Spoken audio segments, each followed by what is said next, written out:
Цагдаагийн байгууллагын 102 тусгай дугаар утсан хүний цогцос байна гэсэн иргэний дуудлага мэдээллийн дагуу суглах багчид за хэргийн газарт одоо охин гадлын нөлөөтэй насарсан нөхцөл байдлыг тогтоогоо шалгалтын ажиллагаа үргэлжилж байна. 18 настай гэг одоо ялагдагчаар татсан шалгалтын ажиллагаа үргэлжилж байна. Гэр орны асуудлаас олж моцлолтоод тэгээд хэрүүл оруулалтын магадгүй санагдав.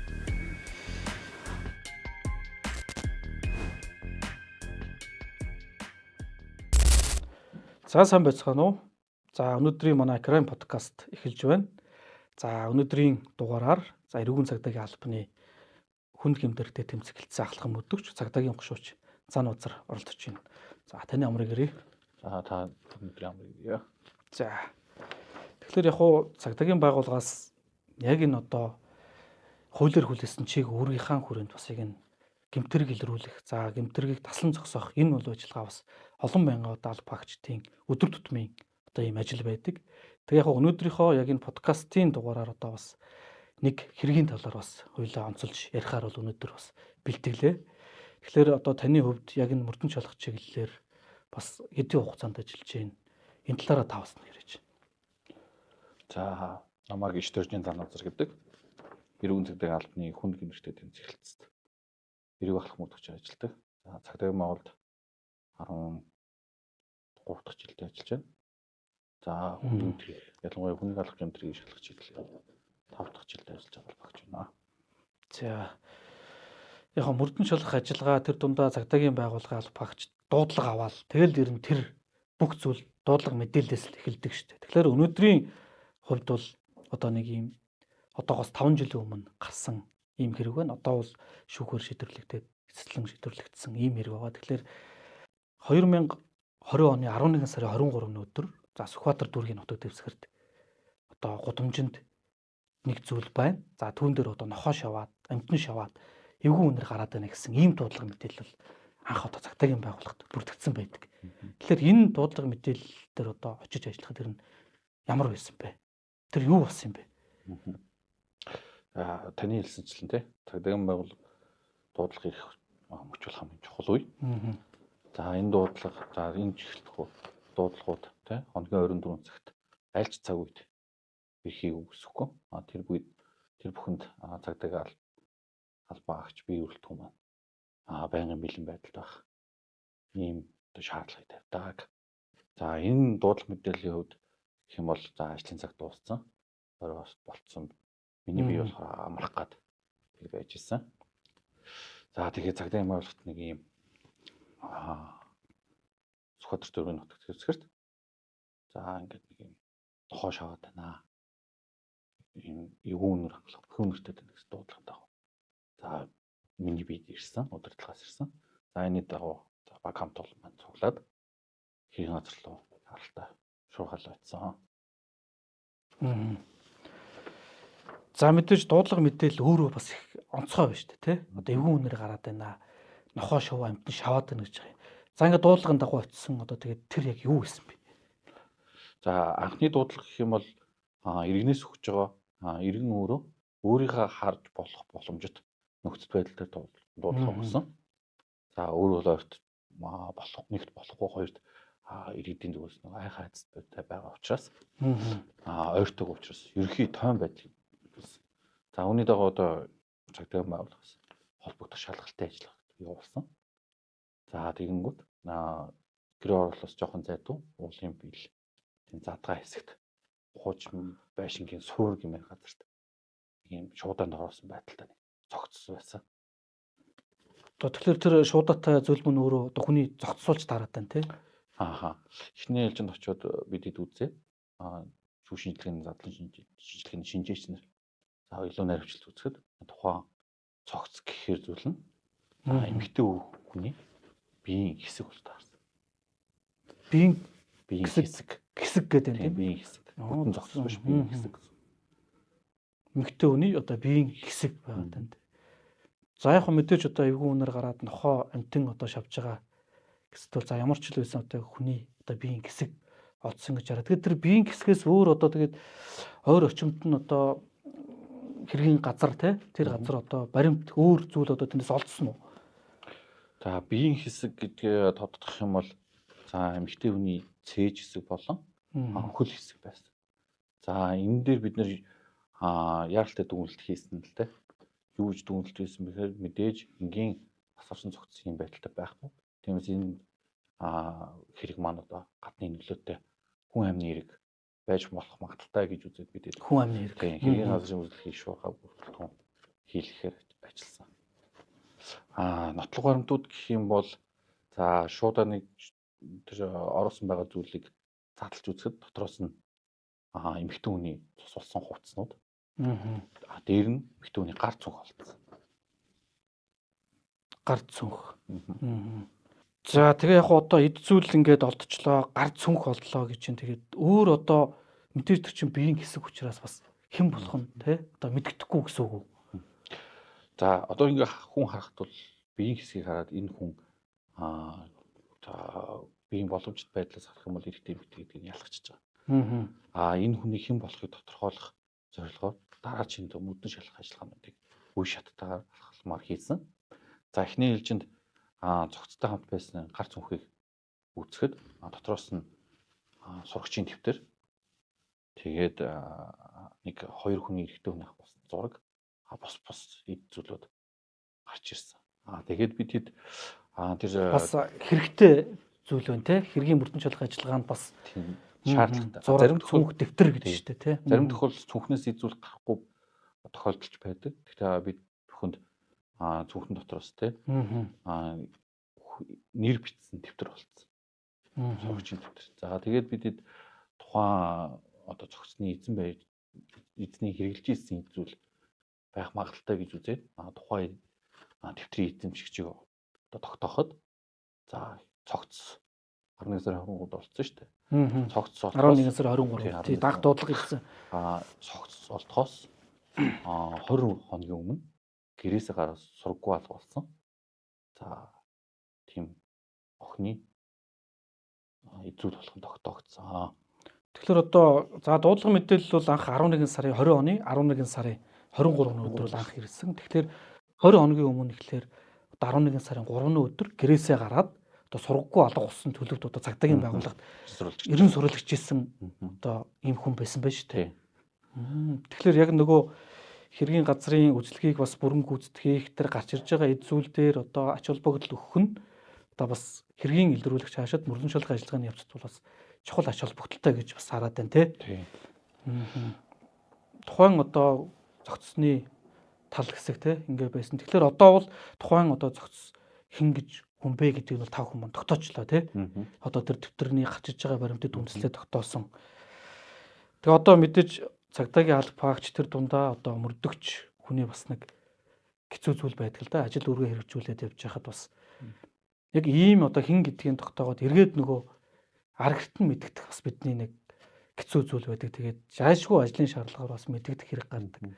Тэгэхээр бас тэр нөхцөл байдал хэцүү л байсан баг та. Тэр арг ирч юм бол одоо хүүхдээ ингээд алга болчлаа хизээ нэг өдөр ороод ирэх ухаа гэсэн одоо тийм итгэл хүлээлт бол аргт байгаа шүү дээ тий. За эхний шалгалтын ажиллагааг бол эхлээд бүрэн хийх шаардлагатай.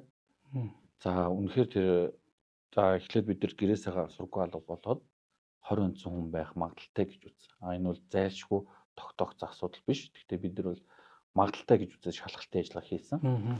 За эхний ээлжинд хэргийн газар үзлэхийг дуусгах шаардлагатай. За биеийн хэсэг гээд биеийн цээж болон хөл хэсэг болцсон. Бид нар самлалтын ажиллагааг ойр орчимд нь хийж биеийн үлдсэн хэсэг байгаа хэсгийг олох зорилгоор самлалтын ажиллагаанууд хийсэн. Гэвч өөр ямар нэгэн биеийн хэсгүүд бол олдоогүй. За тиймээс бидэд одоо аргт мэдэгдэх, арг гэрээс мэдэгдэж одоо уулзалт хийгээд илүү нарийн мэдээлэл авах те. Одоо тэр алга болсон гэдээ бүртгэгдсэн өх маань хизээ гараа явсан. Хамгийн сүүлийн харилцаанд хэн байсан гэдэг мэдээллүүд явах зорилгоор дээж арг гэртээ уулзах нь ойлгомжтой. За таны хэлсэн шиг те арг гэрт энэ мэдээг дуулгах гэдэг бол хамгийн одоо хэрэг шалгах хамгийн хүнд хэсэг ялангуяа хүн амны хэрэг хүн амнаас орсон хэрэгтэй ажиллахад бол яг хамгийн хүнд хэсэг бол энэ хэсэг байна. Тэрлгүй явах уу. Гисэн хэдий боловч бидэд одоо зайлшгүй хүмүүнийг олох тогтоох зорилгоор хэлхээс өөр одоо арга байхгүй учраас одоо арг гэртээ холбогдож хөржихөө яг хизээ ямар байдлаар таалга болсон. Мөн зохицонтой хамт уулзсан нөгөө хувцс нь тухайн охины мөн хэсгийг тогтоох зорилгоор таниулах ажиллагаа ч юм уу холбогдох мөнгөн шалгах ажиллагаанууд хийсэн. Цэглгүй яг нөгөө хэргийн газраас олдож байгаа эд зүйлийг ар гертэн таниулж те тухайн одоо амь өргөчийн эд зүйл мөн гэдэг ч юм уу. Ер нь яг мөрдөн шалгах ажиллагааны явцад бол одоо бас яг энэ ар гэрийн буюу те одоо энэ хамааралтай хүмүүсээс мэдээлэл авах, тэдэнтэй уулзаж ярилцах асуудал бас чухал байдаг шүү дээ те. Тэгээ одоо ингээд за дуудлага мэдээлэл ирчлээ. Одоо иймэрхүү нөхцөл байдал ингээд тогтоогдож чинь тэгээд ер нь сэжигтэй этгээдийг тав хүн ер нь энэ одоо хүрээнд мөрдөн шалгах ажиллагаа үргэлжлүүлж явж байгаа хүрээнд ер нь одоо анхан шатны сэжиг таамаг нь гарч ирсэн үү? За эрүүг эрхийн шударгах тухай хуулинд байдаг хэргийг талбараас нь Бүрэн бодтой нотлох шаардлагатай. За эхний ээлжинд бид нэр аркерист нь шаардлагатай мэдээлэл авсан. За хохигч охинтой тий ойрын хамааралтай харилцаатай байдаг найз нөхөд гэр бүлийн гишүүдийг ерөнхийдөө бол цуглуулсан. Тэдэртэй уулзалт хийсэн, ярилцлага хийсэн. Мэдүүлгүүдийг авсан. За тэрний хажуугаар за гадны нөлөө байж магадгүй. Гадагшаа чиглэсэн, гаднаас үйлдэлсэн хүчин зүйл байж магадгүй гэдэг бас шийдэж таамаглалыг төвшүүлээд тийм мэдээж те одоо хогчийг гэрээсээ гарснаас хойших маршрутыг тогтоох тийм үү 20 гаруй хугацаанд харилцаа үүсгэсэн эсэх гэдгийг тогтоох чиглэлээр мөрдөн шалгах ажиллагаанд явуулсан боловч ямар ч тийм тогтоогдсон зүйл байгаагүй. Одоо амь өргөчийг за одоо гадны те одоо өөр таньж мэддэг гэдэг ч юм уу те ийм одоо хүн дамнаас нөхрөөсөн байж болцшгүй. За бас нэг шалгах сэжиг тийм ээ. За цаашлаад одоо нөгөө бас сайн харилцаа таньдаг мэддэг гэл одоо бүхий л зүйлийг шалгана. За мэдээж мөрдөн шалгах ажиллагааны явцад бол шалгалтай ажиллагаа маань өөрөө хуулийн хүрээнд за илэрж явдаг те. За бусад одоо гүйцэтгэгчийн үүрэг гэх юм уу те. Олон талд арга хэлбэр бас явагддаг зүйл шүү дээ те. Тэгээд бидэд нөгөө зөвхнөөс олцсон за дэвтрээр их юм болсон тогтоочлоо. За мөн хоёр эрэгтэй залуугийн зураг байсан. Зураг олцсон шүү дээ тий. Тэр хоёрыг бас хогч битээ бас таньж магадгүй гэж үзээд тухайн хоёрыг итгэхэд иргэнийг орж тогтоогоод за холбоо хамаарлын шалахад за өмнө таньдгүй тийм хүмүүс болж таарсан. За нэг ёсондоо нөгөө олонний танил иргэд болж таарсан л да. Тэгэхээр зүгээр нөгөө олонний танил иргэдийн зургийг цуглуулж явж ирсэн. Тэр нөгөө охины шүтэн бишгч ч юм уу те байж болох тийм нөхцөл байдал ерөөхдөө тогтоогдсон. За. Тэгээд гэрээсээ гарснаас хойших одоо харилцаа огт байгаагүй. Ямар ч харилцаа үүсгээгүй. 20 хоногийн өмнө тийм ээ. 20 хоногийн хугацаанд. Ямар ч харилцаанд байгаагүй. Мэдээж одоо 21-р зуунд харилцаанд орсныг тогтооход бол ерөөдөө технологи бол боломжтой. Ялангуяа цагдаагийн байгууллагууд гэмтэрэг мөрдөж шалгах үйл ажиллагааны хүрээнд за альбом иргэний үүсгэсэн харилцааг тогтоох ерөөдөө боломжтой байдаг. Гэхдээ уг хогчийн хувьд бол ерөнхийдөө ямар ч харилцаа үүсгэхгүй учраас бинтэр за гаднаас ч ихсэн за алдлахын шинжтэй хөлбөл байхгүй юм байна. За гэр бүл ойр дотн хань харилцаа за хамгийн сул уулзсан хамт амьдардаг хүмүүстнээс үйлцэн байж болзошгүй гэдэг таамаглалыг бас төвшүүлсэн. Ерөнхийдөө нөгөө нэг хэрэг шалгах явц маань ингэж явдаг. Гадагшаа болон дотоодос чиглэсэн үйлчлэл байна. За гадантай холбоотой ингээд бас тэр нэг цүнхэн дотроос олдсон 3 хүний зураг энтер те одоо бол ямар ч одоо хамаарлаг болох нь бол тогтоогдоод байна. Гэтэл одоо ингээд гадагшаа буюу дотоодоо гэсэн энэ мөрдөн шалгах ажиллагааны явцад одоо бас илүү одоо ажиллагаагаа тийш нь чиглүүлэх ийм нөхцөл байдал бас илэрж штэ те. За тэгээд шалгалтын явцад гадагшаа буюу дотгошоо чиглэсэн энэ үйл явцэр нэг юу болсон бэ? Тэгээд одоо нөгөө гол одоо ингээд бидгэд яалтчгүй одоо хүний биеийн тал хэсэг олдлоо. Энэ бол одоо гадны нөлөөтэй болох нь бол тодорхой болсон. За дээрэс нь одоо хэргийн газар буюу бусад байдлаар одоо мөрдөн шалгах ажиллагааны явцад авагдсан баримтуудаар бол одоо бас тодорхой зүйлүүдийг ингээд мухарлаад явж байгаа нь одоо мөрдөгч хүний бас нэг аливаа гаргасан шижиг таамгаа эргүүлээд одоо мухралдаад ингээ явах нь бол бас нэг зүйлийг ингээ цаашаа явахд бас ач холбогдолтой байдаг шүү дээ тий. За тэгээд шалгалтын явц дээр нь юу болсон бэ? За бид хэд за тохирч иргэн маань одоо ээж ахыхаанд амьдардаг. Гэр бүлээс одоо эцгээс ирэх юм бол дөрвөлээ 3 ахтай өөр айлын ганц охин байсан. Аав нь 2 том ахтай тусдаа амьдардаг. За ээж нь баг охинтойгоо одоо нэг сургууль алга болсон хаян дээрээс хамт амьдардаг байсан. За эхний ээлжинд бид хоёр ахын хамгийн том хоёр ахын хин одоо маршрутын тогтоох тий охин алга болсноос хойш хаагур энэ хоёр хүн тэгээд хаагур байсан бэ. Хаагур явсан бэ. За охирч охинтой ямар хамааралтай байна. Өөр одоо нуунд алдсан гэмтэг байсан уу? Гэр бүлийн хүчирхийлэл байсан уу гэдгийг Жишээ одоо уучлаарай амин охирч одоо өөрөө гэрээсээ гараад 20 онцоод байгаа шүү дээ. Тэгэхээр мэдээж арга гэрийн зүгээс одоо тухайн одоо дүүгээ те одоо олж тогтоох, ерөн сүржлүүлэх те хайсан гэж энэ байдал ч гэсэн одоо бас тав хүүхдийн энэ хэрэг шалгалтын явцад бас нөлөөсөн гэж би ойлгоод байна зөв үү? Магадгүй одоо арга гэрийн дотроос нь ч гэсэнтэй энэ асуудлыг одоо мэдчихсэн үү те мэдсэн бүлэр нь хаагур яаж явсан бэ гэдээ машууд энтрийн тогтоох. Ер нь цагдаагийн бол нөгөө алга болцсог болоод оршин суух хаягнаас сургууль алгасан гэдгээр бүртгэгдсэн. За тэгж бүртгэгдснээс хойш за нутаг дэвсгэр хариуцсан цагдаагийн байгууллагаас болон арга гэрийн зүгээс бол ер нь хах ажиллагааг хийгдсэн байдаг. За сошиал орчин, цахим орчин бас мэдээлэл сургууль алгачлаа гэсэн мэдээлэл бас цацагдсан. За гисэн хэдий боловч бидэд заашгүй тэр хүмүүсийн шалах хэвээр төглөг явах уу? За тэгтээ гол төвлөрсөн асуудал маань ер нь бол хоёр ах нэгж төвлөрч нэрийг шалгаж ирсэн. Бас нэг тодорхой хэмжээний одоо сэжиг таамаг илэрсэн байна тий. Шалгалтын явц. Магадaltaй гэж үзээд одоо юу гэх чинь өмнөх одоо амьдралын хэв маяг ч гэдэг юм уу, амьдарч байгаа арга ч гэдэг юм уу. За өмнө нь үлдчихсэн хэрэг төрчл гэдэг юм уу.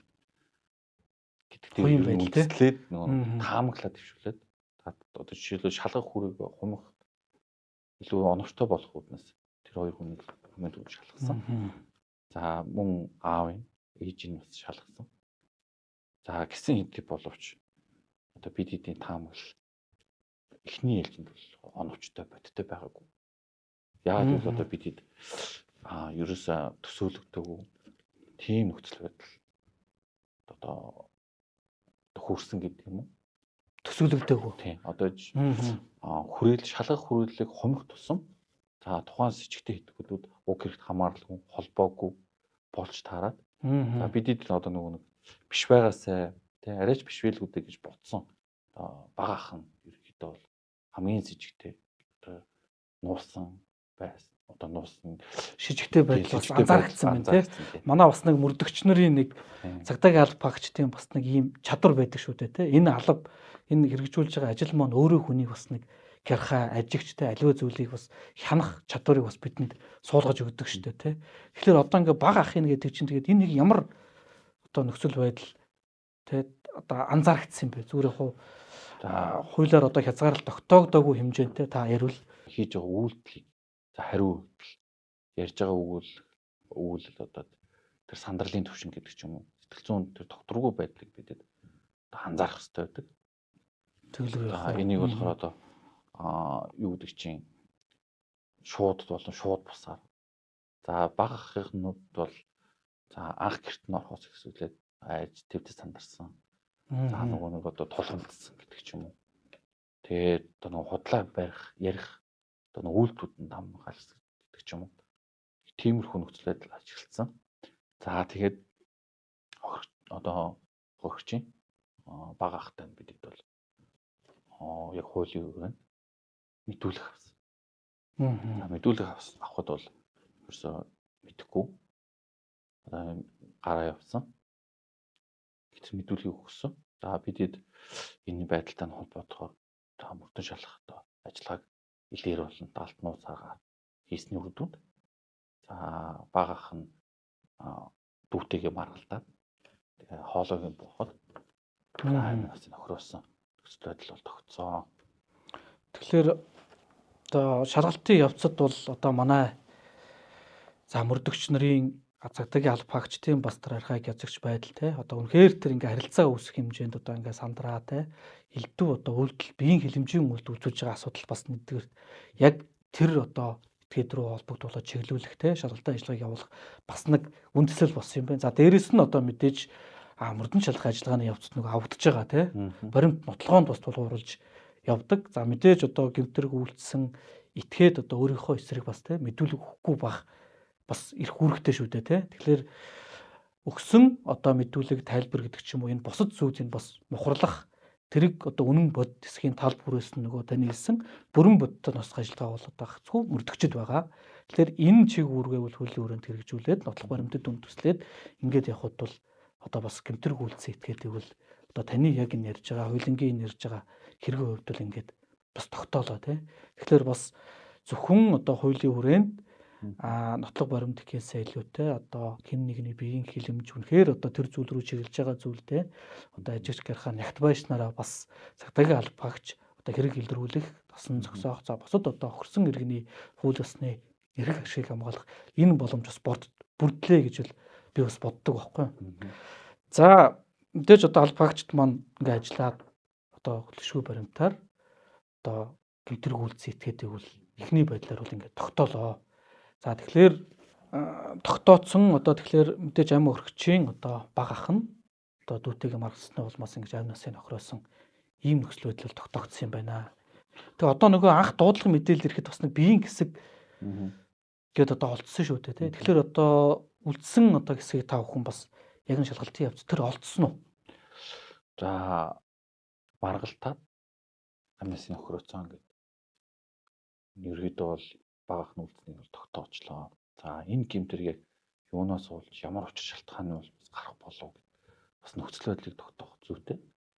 За гэмтэрэг үйлдэл этгээд сэжигтэн хэдий за өөрийнхөө болон гэр бүлийн гишүүнийхээс мэдүүлэхгүй байх эрхтэй боловч за хэргийн үнэн мөнийг тогтоох. За өөрийнхөө нөхцөл байдлыг үнэн зөвөөр тогтоох одоо тийм шаардлага тэр хамтран ажиллах шаардлагатай. Энэ нь бол хууль зүйн үр дагаварч гэдэг ч юм уу. Хууль зүйн бол одоо амьдралын үр дагаварч гэдэг юм дээ. Энэ бол хохирох сэжигтэй этгээд бол ер нь бол ашигтай гэж ер нь хардаг. За багах хохирч хоёр маань насны зүрх ойролцоо. Ер нь бол байнгын хооронд ийм жижиг сажиг хэрүүл хийдэг маргалдаг хоорондоо таардаг. Нэг гэрт байгаа хоёр хоорондоо таардаг. Хохирогч охин маань том хоёр ахтайгаа ингийн зүгээр харилцаатай боловч багахтайгаа ерөөсөө таарамж харилцаатай байдаг байсан. За тэгээд гэмтэрэг үйлцэн этгээд одоо энтэйгээ бид уулз зохион байгуулахад ер нь бол алей гэж боддог байсан. амь насын нөхрөө тийм ээ. Нөхрөө гэж боддог байсан. За 11 сарын 3-70 болсон. 11 сарын 2-нд маргалтсан. Хохирогч сэжигтэй хоорондоо маргалтаад тэгээд манай сэжигтэй маань шүн боцсон гэж тайлбарлаж байгаа юм л да. Яг зүгээр альва одоо шалгалтын явцад зөвхөн мэдүүлэг гэхээс илүү түрүү хэлсэн тийм нөгөө нотлох баримтад үндэслээд одоо гэмтэрэг үйлдэлснийг бол тогтоох бол хамгийн чухал. Тэгэхээр одоо яг энэ хэргийн хувьд бол одоо бас нотлох баримтад ингээд үндэслээд танилцуулаад ирэхээр тухайн одоо нөгөө гэмтэрэг үйлдэлсэн этгээд одоо бас нөхцөл байдал эхлээд буруу ярьж исэн бол худлаа ярьж исэн бол одоо ингээд те яг одоо бодит байдалд ингээд гүйцэгдээд нотлогдоод ирэхээр бас нөхцөл байдлаа одоо бас ярьж ийн гэж би ойлгоод байна. Зөв үү? Тэгэхээр одоо хувийн таарамжгүй харьцаа за гэрүүлийн ийм одоо докторгүй байдлаас болж одоо төвийнхээ насыг өхрөөсөн ийм нөхцөл байдал бол бас тогтоогдсон гэж бол одоо харагдаж байна. Тэгэхээр мэдээж одоо цагдаагийн алба багш нар өөрсдөө тэр дундаа яг энэ онц хүнд гэмт хэрэг одоо шалгах явцад нөгөө гэмтэрэг хариуцах чадвар буюу нөгөө сэтгцийн байдал те. Тэгэхээр таавал би яагаад ингэж асууж байна гэхээр одоо үнэхээр амь насыг би хохироо гэж бодсон юм аа. Гэдэг ч юм уу те. Тэгэхээр яг хуу бусад байдлаар бас яг сэтгцийн байдлыг тодорхойлох гэрэг хариуцах чадвартай эсийг бас хуулийн дагуу бол одоо эрх бүхий байгуулгаар дүгнэлт гаргуулад ингээд одоо явдаг ийм процесс бол бий те. За ингээ бодсон. Тэгээ ер нь бол амнистийн тохироо гэж шийдсэн. Төлөвлөсөн. За би хэрхэн яаж баригдахгүй байх вэ? Яаж энэ дуулмыг дарагдуулах вэ гэж үзээд. За тэнгуүт маргааш өглөө 11 сарын 3-ны өдөр дуухан тоо дахин маргалтаад хоолойг нь бууж амнистийн тохироогоод за гэмтрийн нуун талдлах зорилгоор за дүүгийнхаа цогцыг одоо нэг жижиг юм артгал шүттэй утгаар хоёр хэсэг болгож хуваасан. За эхний хэсэг буюу би хөлийг шууданд хийгээд скотчоор ороогоод шкаф дотор хийсэн. За хоёр дахь хэсэг болохоор толгой болон гар хэсгийг бас шууданд хийж ороогоод гэртээ байлгасан. За нэг өсөндөө охин дүүхээ амийг охироочоод гэр дотроо цогцын нуусан гэсэн үг. За тэгээд 6 хэрэг гарснаас хойш 3 дахь хоног дээрээ за хохирогч шижигтэй этгээд маань дүүгийнхаа за цогцны нэг хэсгийг аваад алхаад одоо гэр оролт гудамж донд алхаад за замаасаа такси бариад одоо нөгөө нэг хэрэг цагаах зогсолцсон гэдэг газар дээр авчиж хайсан. За маргааш нь буюу 4 хоногийн дараа хоёр дахь биеийн үлдсэн хэсгийг очиж өөр газарт одоо эхний цогц дуудлага мэдээлэл ирсэн газраас одоо 1 км гаруй орчим зайд бас тавьсан байдаг. За энэ үлдсэн цогцны үлдсэн хэсгийг бол цагдаагийн аль багш нар самлт хийгээд болоогүй. За жижигтний ялагчийн мэдүүлгийг газар дээр нь шалгах ажиллагааг хийсний үр дүнд одоо цогцыг олж төлөвлөсөн. За мэдээж одоо нөгөө мөрдөн шалгах ажиллагааны явцад бол бас олон одоо хууль өртөмжшөөрөх ажиллагаа байдаг шүү дээ. Туршилт явуулдаг. За мэдүүлгийг газар дээр нь шалгадаг, таньж олуулах ажиллагаа хийдэг гэдэг ч юм уу. Тэр дундаа яг энэ онц хүнд хэрэгээ хувьд бол бас эдгээр одоо бүх ажиллагааг одоо бас хэрэгжүүлэх нь бол тий мөрдөгчийн хувьд бол бас аашгүй шаардлага үүсдэг гэж бас хардаг л да. Тэгээд одоо энэ дээр хэлэхэд нэг ах дүүгийн хооронд үүссэн тий жижигхэн марханаас болж маш аюултай онц ноцтой ийм үр дагавар хүрсэн одоо бидний хувьд бол маш юм нэлтэй харамсмаар үйл явдал болсон. За тэгээд одоо энэ дээр одоо юу гэдэг чинь сэрэмжлүүлэлт хийлгэж тийм үү. За гэр бүлийн гишүүдээ ялангуяа өсвөр насны хүүхдүүдээ эцэгчүүд маань анзаараасай. За ямар нэгэн байдлаар сэтгэл зүйн тэмдэггүй төлөвлөгөө гэдэг ч юм уу тийм анзаардаг юм бол мэрэгжлийн сэтгэл зүйч гэдэг юм мэрэгжлийн байгууллага хандаад нэг анзаараасай гэж бас хүсэж байна. Төлөвлөгөө яг бас өнөөдөр ч гэсэн бас ийм асуудал те хүүхдүүдийн дунд бас маш байдаг юм шиг бас анзаарэгддэг шүү. За тэгээд бид одоо энэ гэмтрийг илрүүлэх нь мэдээж одоо цагдаагийн байгууллагын тэр дундаа одоо таны үүрэг. Тэгэхээр одоо яг энэ хэрэг бас ингээд мухралгадаад ингээд гадны те одоо хүн оролцсон болох нь тогтоогдоогүй. Тэгээд дотроосоо ингээд одоо ус бүрдэн шалгах ажиллагааг одоо хамааралтай хүмүүс рүү чиглүүлж яваа. Тэр дундаа яг энэ биеийн хилэмжийн тэр нөхцөл байдал одоо гэмтрэг үйлцээ итгээд тэр биеийн хилэмж гаргаж байгаа байдал бол бас нилээдгүй одоо тэрийг мөрдөгч өөрөө сайн одоо нихур харсны үндсэнд бас энэ гэмтргийн одоо чиглүүлэхтэй түүнд холбогдуулж шалгалтын ажиллагаа явуулах босон шалтгаан гэж би бас хараад байна. Тэр зөв үү? Төлөвлөгөө явах. За нэг одоо юу гэдэг чинь те нэг хэргийг шалгахад мэдээж баг оролцсон. Төлөвлөгөө явах уу? Тодорхой цуглуулах, үнэлэх, шалгах, тогтоох гэдэг төрөл мэргэжлийн баг оролцдог. За энэ олон баг хамт олонны хүчинд хэрэг илэрдэг. Тэгэхээр нэг хэргийн ард нэг хүн биш те. Бүхэл баг хамт олон байдаг. Ялангуяа одоо Монгол улсад үлдгэсэн хүний алах гэмтрийн илүүрс чиглэлээр бол ерөнхийдөө одоо цагдаагийн байгууллага маш шуурхай илрүүлэхийг цаглахгүй одоо эзол бүтгэгчийн тогтоож өмнөнийг олохын тулд ер нь тэмцээг баримж авирч хөтлөөр таалагддаг да. Тэглэгүй яг уу энэ бас хуулиар хүлээсэн хамгийн том чиг үүрэг шүү дээ тий. Тэгээ яг хоёлаа одоо за ерөнхийдөө бас гэмтрийн нөхцөл байдал хэрхэн тий одоо үүссэн энийг илрүүлэхийн тухайд бас юуг одоо гол зүйлээ болгосон. За илрүүлэх шалгалтын ажиллагааны явцад ямар нөхцөл байдал тогтоогдсон талаар бол хоёлаа бас ингээд ярьлаа. Тэгээд би түрүү таны яриа тэгээ эхлэлээс ингээ харж байхад хамгийн анхны дуудлага мэдээлэл ирсэн.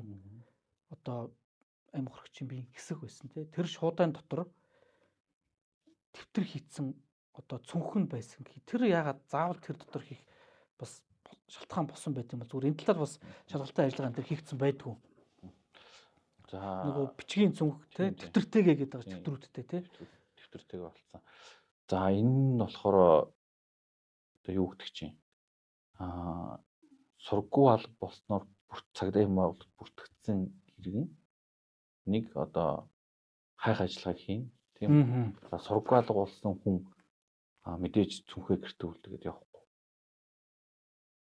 Тийм учраас одоо гэмтрэг үйлчлэх гэхээс гэмтрийн нуун талтлах тийм. Одоо өөрийгөө буруугүй гэдэг ч юм уу энэ гэмтрийг илэрхгүй байгаасаа гэж хүссэн учраас цуцсан дунд нь одоо хувцас болон цүнхийг хамт хийж хайсан. Зөв. Тэгэхээр нэг өсөндөө бол одоо аймаг хөргчийн амнистийн нохрогоод за тэгээ гэрээсээ ингээд өөрөө гараад одоо хувцас аваад цүнхээ аваад явсан одоо нөхцөл байдлыг харагдуулахын тулд одоо тэр шуудаанд нь тэтгэр хийцүүлсийг хийсэн гэж ойлгож байна зөв. Тийм болохоор одоо юу гэдэг чинь энэ гэмтрэг үйлдсэн ер нь бол өөрийнхөө хэмжээнд энэ гэмтрийг төлөвлөсөн л гэж харсан даа.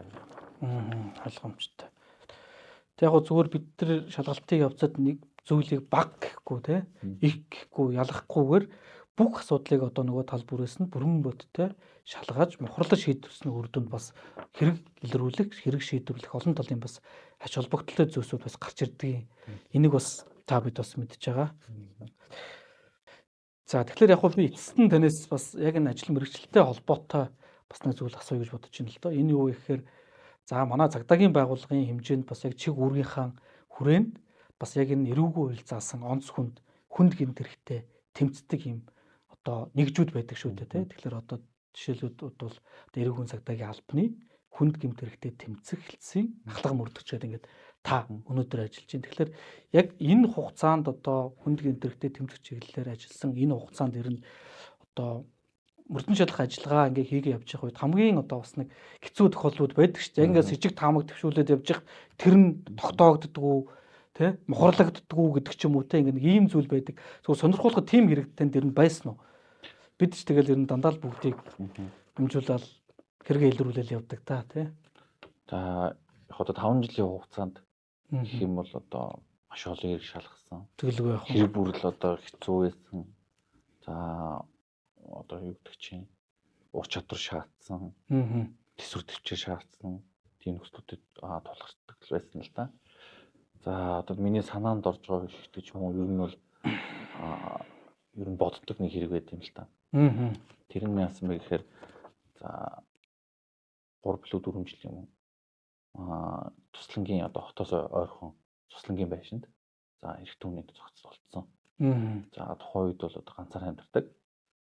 За тийм 50 орчим насны эрэгтэй ууш таарсан. За бид эхний байдлаар бол одоо босголтын шинж тэмдэгтэй. За одоо тэгэнгүүт мэдээж одоо нөгөө нас осон шалтгааныг тогтоох зорилгоор за задлан шинжилгээнд оруулаа. За задлан шинжилгээгээ гавар тархины гэмтэл болноос тухайн хэрэг маань бас орсон байсан.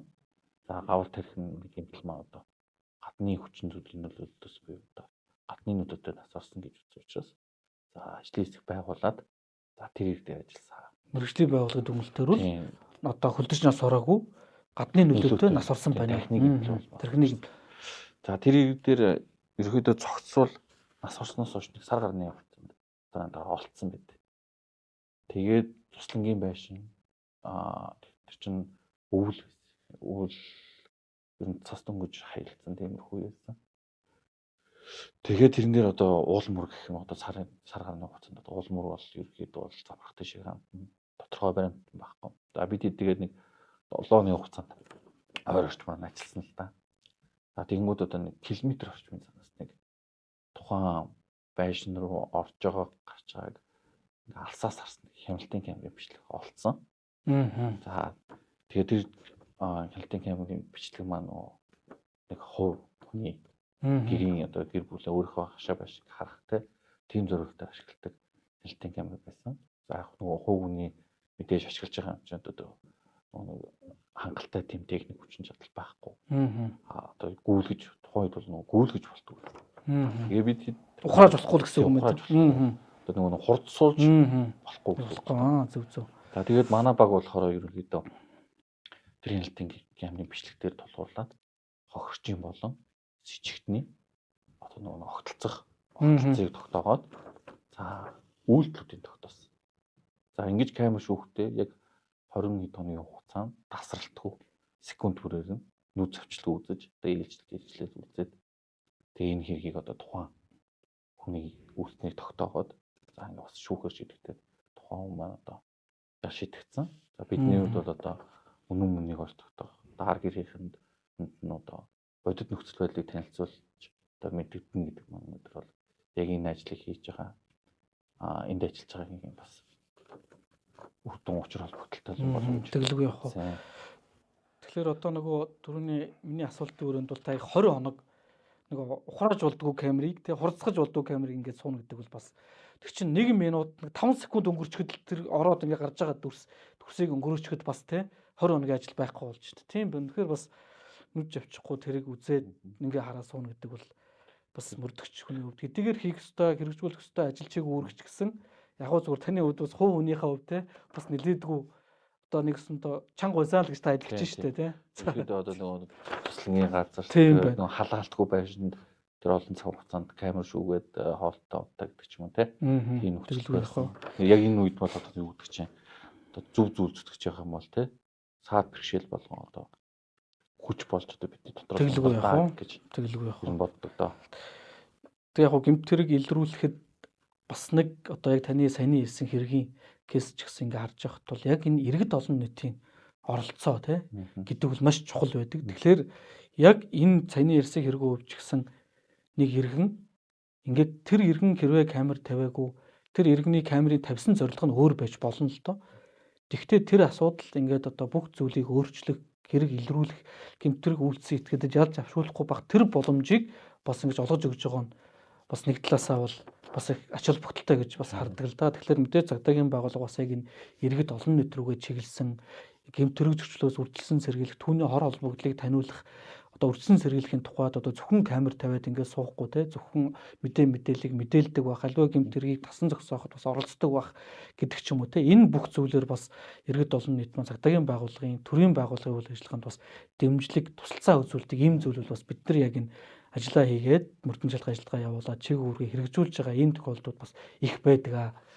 За тэгээд бидний өнөөдрийн одоо подкаст буюу одоо яг энэ цагдаагийн байгууллага бас зарим одоо ноцтой хэрэг дээр хэрхэн ажилласан, юу тогтоогдсон энэ нөхцөл байдлыг одоо бас яг үнэн боддоор нь цаашлбал одоо энэ гэмт хэргийг одоо хор холбогдлын таниулах зорилготой ийм одоо подкаст ингээд явлаа. Тэгээд өнөөдрийн одоо манай подкастад оролцсон танд ажлын амжилт хүсье. Тэгээд олон хууль ёсны хохирсон одоо иргэдийн хууль ёсны ашиг сонирхлыг одоо бас хамгаалах.